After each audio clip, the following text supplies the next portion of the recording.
রাসূলুল্লাহ সাল্লাল্লাহু আলাইহি সাল্লামের আপন চাচাতো বোন উম্মে হানি বিনতে আবি তালেব, উম্মে হানি নবীজির চাচাতো বোন।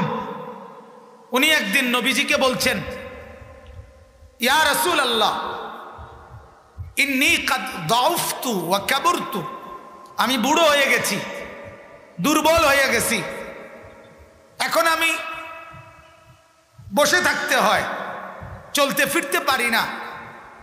ফামুরনি বিআমালিন আমালু বিহা ওয়া আনা জালিসা, আমাকে এমন আমল বলে দেন যেই আমল আমি করব বসে বসে, আমাকে এমন আমল বলে দেন। আল্লাহ নবী সাল্লাল্লাহু আলাইহি সাল্লাম বললেন, সুবহানাল্লাহ পড়বা 100 বার, 100 গোলাম আজাদের সওয়াব হবে।